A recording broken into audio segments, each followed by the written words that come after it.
Hello everyone, Assalamu alaikum. Hope that you all are doing okay. So let's get going. আজকে যেই প্রবলেমটা বা math নিয়ে আলোচনা করব সেটা হলো আমাদের net present value related. So তাহলে শুরু করা যাক। ওকে, তো নেট প্রেজেন্ট ভ্যালু ম্যাথটা করার আগে আমাদের আগে জানতে হবে নেট প্রেজেন্ট ভ্যালুটা কি। নেট প্রেজেন্ট ভ্যালুর আমাদের সংক্ষিপ্ত রূপ হলো এনপিভি, এবং এটার দুইটা ইম্পর্টেন্ট বৈশিষ্ট্য বা ফিচার, যেটা হলো একটা হলো যেটা ডিসকাউন্ট আর একটা হলো টাইম ভ্যালু অফ মানি। তো এখন আসি ব্যাপারটা ডিসকাউন্ট বলতে কি বোঝায়। ডিসকাউন্ট নর্মাল হলো ছাড়, এটা তো আমরা সবাই জানি। 10% ডিসকাউন্ট মানে কি 100 টাকা 10% ছাড়। এখন যেটি ইম্পর্টেন্ট ফিচার সেটা হলো যে টাইম ভ্যালু অফ মানি, মানে হলো আমাদের টাকার সময় মূল্য। তাহলে ব্যাপারটা কি? ব্যাপারটা হলো এরকম, ধরি বর্তমানে 100 টাকায় যে পরিমাণ আমরা দ্রব্য বা পণ্য কিনতে পারবো, ইন ফিউচার ধরা যাক 10 বছর বা 20 বছর পর সেই 100 টাকায় সমপরিমাণ দ্রব্য বা পণ্য কিনতে পারবো না। অর্থাৎ সেই সমপরিমাণ দ্রব্য বা পণ্য কিনতে হলে আমাদের বেশি টাকা দিতে হবে, 100 থেকে বেশি। এই যে প্রতি ইউনিট টাকার ভ্যালু যে কমে যাচ্ছে, সেটাকে বলা হয় যে purchasing power of money falls, বা যেটাকে বলা হয় যে আমাদের ইনফ্লেশন। এবং এই ইনফ্লেশনটা আমাদের সময়ের সাথে রিলেটেড, এর জন্য যেটা হলো টাইম ভ্যালু অফ মানি। তো ব্যাপারটা বোঝা গেল। তো এখন আরেকটা যেটা জিনিস হলো যে এনপিভি মূলত কাউন্ট করে আমাদের ক্যাপিটাল বাজেটিংয়ের জন্য। তো ক্যাপিটাল বাজেটিংটা কি? সেটা হলো যে আমাদের লং টার্ম ইনভেস্টমেন্ট, যেটা অন্য কথায় বলা হয়। তো এখন লং টার্ম বলতে বোঝায় যে আমাদের কোনো ফার্ম তাদের টাকা বা ফান্ড এমন একটা প্রজেক্টে ইনভেস্ট করবে যেটা থেকে ইন ফিউচারে দীর্ঘ সময় ধরে তারা প্রফিট পাবে। তো সেটা হলো লং টার্ম ইনভেস্টমেন্ট।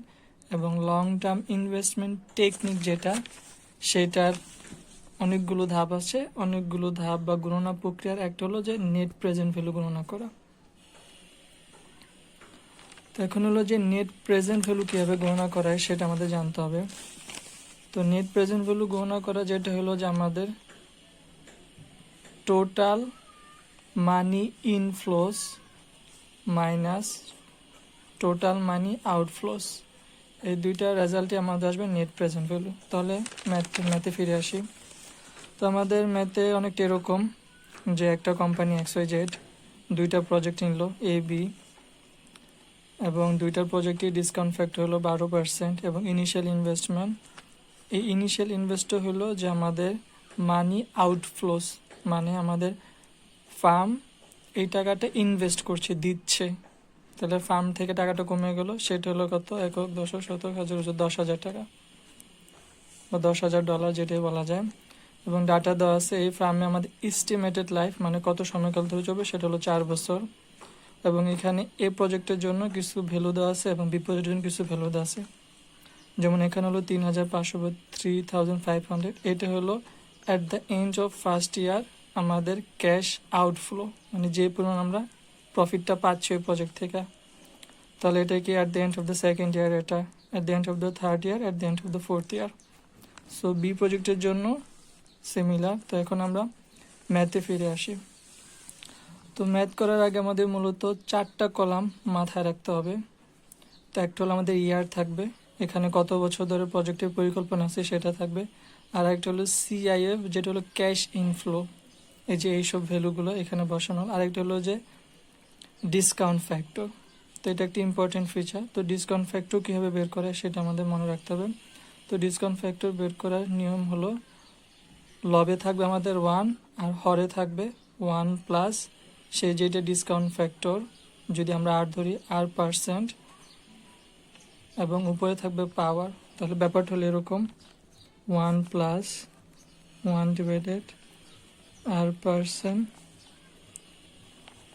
পাওয়ার n, এই nটা হলো যে বছর। তো এইভাবে আমরা একটা ডিসকাউন্ট ফ্যাক্টর গণনা করব।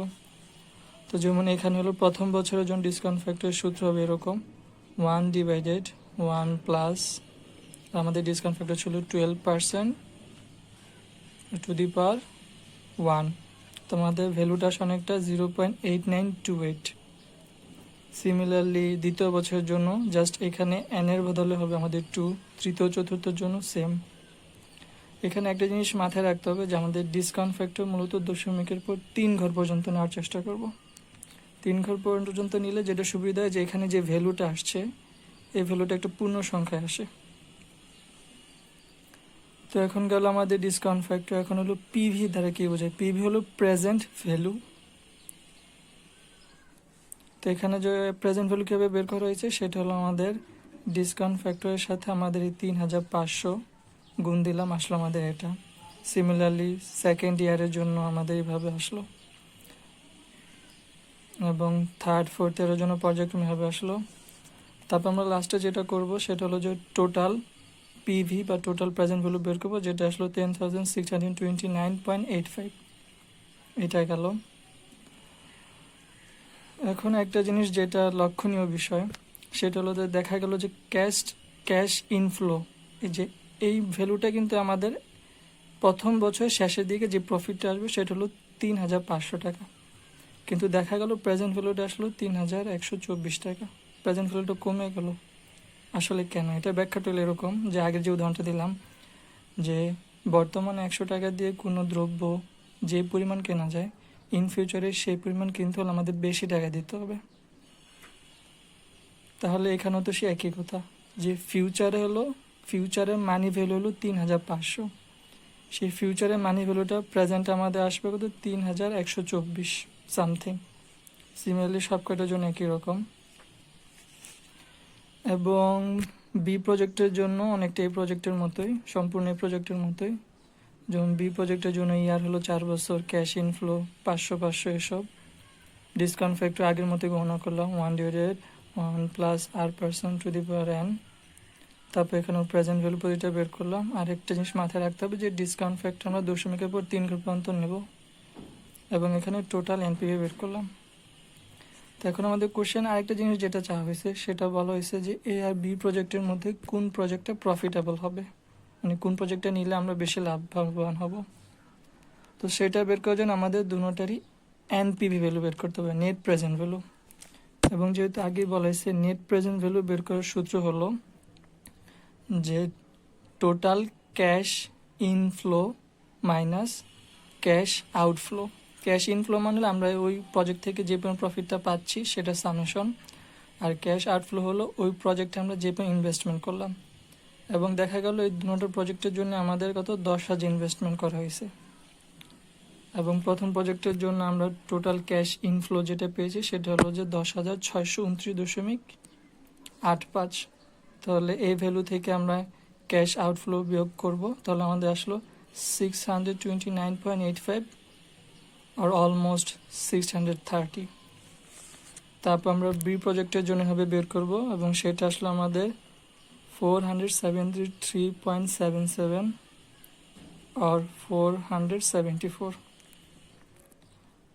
তো এখন আমরা দেখতে হবে এই দুইটার মধ্যে কোনোটা লাভবান হবে। তো দেখা গেল এনপিভি ফর প্রজেক্ট 1 হলো 630 টাকা, যেটা হলো আমাদের এই বি প্রজেক্ট 474 থেকে বেশি, তাহলে আমাদের এই প্রজেক্টটা লাভবান হবে।